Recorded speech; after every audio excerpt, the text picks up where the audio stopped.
you with the box. What's in the box? What's in the box? All right, I'm going to get started here. My name is Bob. Welcome to Bob's Basement Toy Blog on Total Toy Recon. This is episode 17, which is amazing to me that I've done this 17 shows now.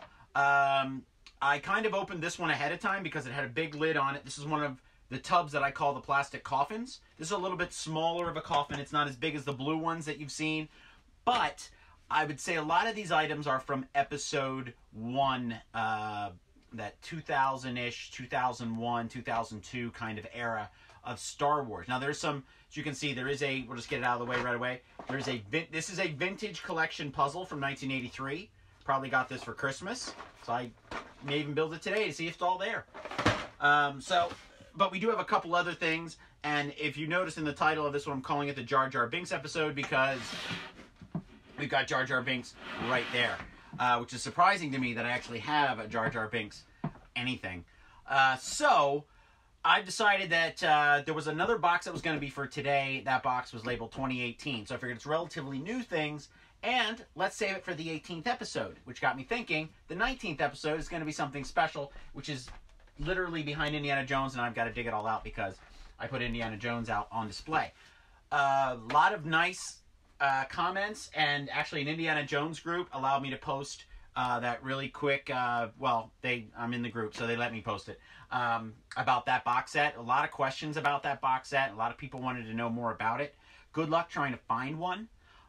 Also, I wanted to shout out to Akira, who said some things to me on last episode's post about I should open my toys. Well, Akira, this box right here, this box, there's stuff that's opened in here, and we're going to get to it. So first of all, straight up the bat, here we have, this is a Power of the Force X-Wing, and I modified it to, what I did was I opened my Biggs Darklighter pilot figure, stuck him in there. Then I got an X-Acto knife, and Biggs Darklighter was red 3. So I cut the wing marks. Most people don't know this, but these marks here signify what member of the squadron it is. So this is red, and this was 5 at the time because it was Luke's, but I cut it down into 3, and now it's red 3. I even went so far as to cut the blue on the other side. Did not modify this droid yet. I'll probably do that now in hindsight. But I do have a lot of X-Wings. I happen to find them at yard sales and things, so I was lucked out. This one's in really good shape. And I love this one because it is just a repurposed, repainted version of the original Kenner one. I really liked when Hasbro did those things. It gave us a chance to get new versions of things. But this did not sit in the sun. This is a natural decolorization of the plastic. So even if we open it up, maybe a little bit in the sun, but not too much. Look at the other side. This is the oxidization, I'm guessing. So it made a really cool, like, burnt orange design, which is very close to the X-Wings that we have now for Poe Dameron's our Orange Squadron. So, kind of neat. I think that the guns are out here. I think they're here somewhere in the box, but I took it out so that they would not get damaged. Power of the Force. So, we are going to deal with a few other oddball things. I live outside of Philadelphia, big Phillies fan, so I got the Mcfarlane Steve Carlton release. This was neat because they were doing vintage collections. So, on the back here we have Joe DiMaggio, Ozzie Smith doing a flip, Johnny Bench, Roger Maris, Ted Williams. It's kind of nice company for Steve Carlton to be kept. 329 lifetime victories, 4-time Cy Young Award, and 10-time All-Star. So this one's pretty good. I have a couple others. I did do one other. It was Bernie Williams from the New York Yankees. That was more a modern figure. But this was like McFarlane's equivalent of making his own baseball card. So if you got the right guy, it's going to be worth it. So like those a lot. All right, so here we go. Some interesting things here. I'll try to get some of the package things out of the way. This is the very first time that Hasbro released a tribute figure to the Star Wars Christmas special. So this is the animated debut of Boba Fett. And since then, and you see him on the back here, since then, they have done this figure a few times. They've done prototype figures. They've done special edition figures. Everybody has done statues, but this was in the era of the Ralph Mcquarrie figures and a couple other strange, you know, special edition figures that had never been made before. So this was cool for me to get this figure. I think the second I saw him, I was like, yep, and just walked right out the door. Like, had to get this figure. Went right up to the register. Got him at Target. I know that. So it's an awesome figure. And, you know, you'll notice that he's got the staff very much in the style of the Mandalorian special gun that he has. All right. This could take a while, actually. So, this is...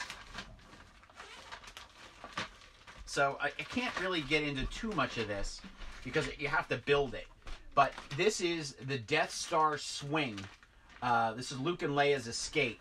And what Hasbro did was they made a little cardboard plasticky playset of the swing, so you could do it. So it's kind of like a mini version of the Death Star. It has platforms. It has like it looks like it's a dimensional drop cardboard. It would look awesome with this. It's actually almost as tall as this when you build the whole thing. So, open toy there, Akira.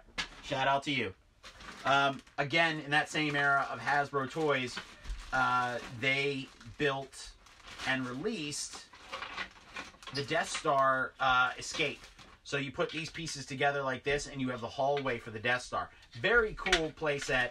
I had all of this on display when I was in college. It even has a little trash pactor chute that you can throw the figures down. So I had all this stuff on display when I was in college in my apartment. Not sure what this one is. Oh, these are additional pieces to the swing. So the swing is actually 2 Ziploc bags. It's that much stuff. And this tells you how nutty I am. Here are Star Wars balloons that we had at Target when we had the day that... at Walmart, the day we premiered the Episode 1 figures. We had all these balloons to hand out to kids, so I got some of those in there. But here's let's see if there's a picture of it. Yeah, like,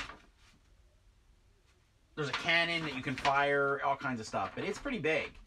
Death Star Escape. That's what it was called. Ooh, these are cool. All right. So, Hasbro did these. I don't know if you can really see it. And it doesn't really light up. So this is another figure that one day the battery will probably just eat through the box. So, these were the first of their kind of. They had done ghost figures of certain figures from Star Wars where you could, you know, it was Obi-Wan's ghost. We did them yesterday. They were the potato chip mail-away figures. Well, eventually they did little holographic figures, and then they ran with this like crazy. So here's Qui-Gon Jinn, Darth Maul, and they're on their little pads. So you'd hold it like this in your hand, and it was like he was talking to you. And it actually lit up at one point. There's no points of articulation on Darth Maul. Ditto for Qui-Gon. So it's just one solid piece of plastic, but it was translucent, so it would light up. No price tag on these, but definitely really cool. Can't believe I still actually have them in the package. So those are nice. Yeah. Definitely need some time down here to start straightening up. And this box is very much Star Wars.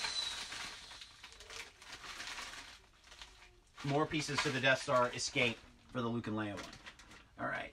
Funny, this box I was looking for a while ago because I really wanted to do a 20th anniversary unboxing of one thing that I see here in the bottom, and I really wanted to get to it. So, here is the 12-inch Darth Maul. This was the original release of Episode 1, and you can see the packaging, the glue has worn off, and it's now loose. But he's still on the box, so he's in decent shape. This is something that I have to consider. Will I put this into the purge and get rid of it? Or is it worth it for me to keep it a little bit longer? I do have a better one. They made him and they made Jar Jar. Let's get him out. They made him and made Jar Jar. They made electronic versions of him. So he actually fights a lightsaber battle. And initially, they were out, but they've been buried since. I have a Darth Maul and Darth Maul and an Anakin Skywalker, their final moments. And basically, it's like their death figures. It's kind of morbid, actually. But here it is. Now, don't ask me why I got this. I usually held off on stuff like this, or I learned my lesson, maybe. But 12-inch posable, I mean, it's a really nice figure. The box is still in great shape. And Jar Jar does have his cult following. He has made a resurgence. So this figure probably, you know, you find the right person, he'd probably love it. the cloth material is great. I mean, Hasbro did a great job on these initial figures, and then they actually improved upon them with electronic features and articulation. So, here we go. So this is the original Mynock hunt, which is, I say original is because about 2 years ago they released a Black Series of Bespin, Han, and then the Mynock, and you got those. So it's actually a 4-figure set. It's the only way you can get the Mynock. So this was cool. This took me forever to find. A friend of mine found it before me, and he just loved to like rub it in my face that he found one. So it was actually cool to actually find this figure, and it's, I think, maybe one of, they may have re-released them eventually separately, but it was the only way you could get the masks for the characters to do the Mynock hunt. Got a Ewok mug here. Applause. A lot of applause stuff. Oh, that's gonna go upstairs for the little guy. Oh, so we had talked about these a couple episodes ago. Hasbro had re-released. They had gone back and done mini rig figures, and these were figures that came with a little vehicle that you did not see in the movie, in any of the movies. So it's good for world building, which is why I got them. I think this one fires a rocket out the front here. I think that's a rocket. But where was this in the movie? It's just a little sand skiff. So something fun that you could do, put on Tatooine and give Luke that extra little dimension. I think it folds up and it kind of fits. Yeah. I think it folds up like that, and I think you could actually make it into some sort of backpack. But more importantly in this bag is the Ralph Mcquarrie. Oh, and another thing, Ralph Mcquarrie original speeder bike. So this is what he had envisioned for the Endor, the Biker Scouts, and I think it has a stand too. There's some sort of landing gear here. Not really sure if that was on right or not, but it's not broken. It's just, I think it's a stand. Yeah, it's a stand so it can stand. I'll worry about it later, but that's the little.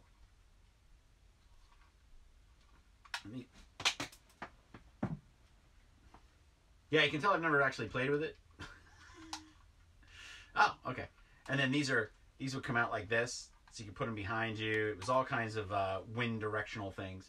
And then, interesting enough, this stuff was all on display. Here is another thing that they did when I worked at Walmart, is they had buttons for everybody. There's Star Wars buttons. Ounce of rust on those things. This is the rocket that you could fire off the bottom of Luke's T-16 Skyhopper. So that stuff was all on display. Akira. So I did have it all out at one point. And those are, obviously we found the boxes already. So here is, all right. So this is the original Sand Trooper, 12-inch Hasbro figure. This is what, 95, 96, 97, 1997. And in this wave, they actually did Greedo, Luke and Bespin, in Yavin, his Yavin jacket, and then Grand Moff Tarkin. So I have had the Grand Moff Tarkin. This was originally $21.99, and I got it at KB Toy Stores for $7.99. Really tells you how.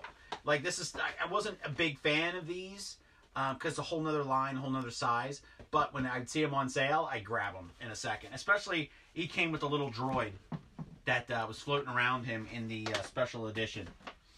So, this was what I wanted to find back, I'd say about a year ago. I was looking for my Pod Racer, because I wanted to review these. This and Anakin's. I have them both. This has never been opened. Tape still sealed right here and right here. I bought this on opening day, or the special Star Wars night that they had at all the Toys R Us's and everything, and took it home, and I've never opened it. So I've always wanted to see how good of a toy it was, and Sebulba's in there. So shout out to my buddy Rob, who's watching. What's up? Running out of room. We're almost to the bottom here. Oh. Okay. So, that's an interesting mess. We'll get to that. Here is, it feels like just the box. And it is. This is the original, not the original, I'm sorry, the Power of the Force ATST. Again, with their great logic, they just stick a Stormtrooper in there because they hadn't made the ATST driver yet. So, that's just the box. I mean, like, I gotta wonder, even to myself, why am I keeping just the box? So, Star Wars lunch bag. Look at that. Oh, God. I've got a Jar Jar Binks toothbrush and a Yoda toothbrush. Never been used. A Star Wars kite. Guess what I'm gonna go do today. It's going out. Something in a bag. Oh, nice. This is cool. This is my original Return of the Jedi paint by numbers Ewok, which I think it's been painted over like 6 or 7 times now. I've given him a little bit of detail. As I got better with it, I would strip the paint and then repaint him. He actually had glow-in-the-dark teeth. So there's another cool little Ewok-y thing. That's neat. And then, so got some interesting extra little stuff in here. So I may have been wrong about the one Death Star escape. It may actually have been the Thieves generator complex. So you would build this whole thing, and then it was the final duel for Obi-Wan, Darth Maul, and Qui-Gon. So that's in here. That's a cool playset. I totally forgot I had that. I got some spikes. This is a rocket to one of those playsets. And then these came, I believe these are extra weapons, which is what this is right here. So we talked about this a little bit earlier, that Hasbro was... I'm going to bump the camera again. Hasbro was... they were... Initially, they had done some weapons re-releases. They had put some packs that you could mail away for, and then you could get guns. You could get guns, you could get backpacks. Some of the stuff you never had. Case in point, we'd have the Yoda training backpack that you could put on Luke. And then when they got, you know, you get more rifles. And it was a way, if you lost the guns, you could have the guns again. When Episode 1 came out, they recycled the idea, but then they added some weird things. So they added a Naboo fish. Why would you want that? And then they added a little droid. This is a Naboo hangar droid. So they added little things like that, but they also added, you know, guns, underwater backpacks that the Jedi never even wore. Again, why would you want that? But then I ended up putting a lot of loose things in here. So this is, I think this came with one of the Darth Mauls, or it may have come with the expansion pack. But this is one of his little droids, so there's a couple of those in here. We've got rifles, a rocket launcher. And then just, they also did this too. Not all the figures came with Jedi robes. So they did robes. And then they did, this is Qui-Gon's little thing to disguise the fact that he's a Jedi. So I ended up putting these things into all of these little compartments because it was my way of keeping track of it so they wouldn't get lost, they wouldn't be in bags. There's also G.I. Joe action figure stands in here, which work on a Kenner figure. Now, on this side, we had a little bit of a snag here. So here's more of those Hoth Rebel backpacks, the originals. But we've got a lot of original guns in here. We've got some G.I. Joe guns. We've got some of those Hasbro re-release pack guns. But there's a lot of Star Wars guns in here. We've got original Greedo guns, that kind of thing. And I said we have the original standard Stormtrooper gun. But this is my way of keeping track of all of this stuff. We've also got, somewhere I have a halfway decent Luke. I'll find him because there's his little yellow lightsaber. I barely see that. And this is why we're doing this. He's here somewhere. Here's the Emperor. And this Emperor now has his cane. He's complete. Let's set him right up there. Yeah. All right. So, surprises. I forgot that I had that Naboo generator set, that play set. It's a bunch of little platforms, so that'll be fun to put together again. And it's also good with world building about how you can display your figures is what Akira was giving me some flack about. Finding Star Wars toothbrushes, a little weird. Surprised I even have them. So that's a little strange. But, I mean, you can still get those today. That's what the odd part is. Seeing this guy was neat. But it makes an interesting, the Jar Jar, it makes an interesting question is, if I'm going to purge and I'm really going to get rid of stuff, do I want to keep things like these 12-inch figures, which really don't help the world building that I want to do when it comes to building play sets with action figures involved? Do I want to make the worlds? Should those go? I think they should. I'll keep some like Grand Moff Tarkin. Like, I won't get rid of that because you have Grand Moff Tarkin and you have Count Dooku. You have two Hammer legends right there. Two Hammer film legends. I can't get rid of those things. Also think it's funny I'm wearing a Trekkie shirt and not a single Star Trek thing was in this lot. So, let's see here. We've got Matt Booker joined. What's going on, man? Power of the Force 2, ATST driver was on the green card. Yes, he was. I found one Matt later, and I painted him a little bit a light color green, so he looked like he was the same character outfit from Shadows of the Empire. I really thought that was fun. So, I mean, he was all loose and everything, so the paint kind of tightened him up a bit. But, big surprises, these play sets. These are going to be fun to put back together again. Upstairs in my office, I've actually started laying out the play sets, and I have a table up there. I might even take a bigger table up there and really start to lay these out. But I've got to start moving things out of this room because it's really starting to fall in on me. But that's the point. The point is to get rid of things, put them in boxes, get them ready for the purge. I mean, even if the purge is just a yard sale, or just put some stuff up on eBay, or do the claim thing on Instagram, I think that might be the best bet. All right, so thought this episode would go longer today, but as I said, we're going to do a special episode 18 tomorrow for a 2018 box, and then 2019, the 19th episode is definitely, that's Thursday, is definitely going to be in theme with what's going on in the world. So it may not be as long of an episode, but it is definitely going to be fun. Hint. So, thank you for tuning in. Be safe out there. Don't go outside unless you have to. And thank you for tuning in. And check us out today. We have a review of a vintage collection Obi-Wan Kenobi from Attack of the Clones. The one that we found here. And we put that up. We reviewed it. And then we also have a special, 2 Easter specials right now. We have a review of the Masters of the Universe unofficial Easter episode. And we also have a retro review of Night of the Lepus, which is a horror movie that you should definitely watch because it has giant killer bunnies in it. This is Bob again. Thank you for tuning in, and you have a safe day.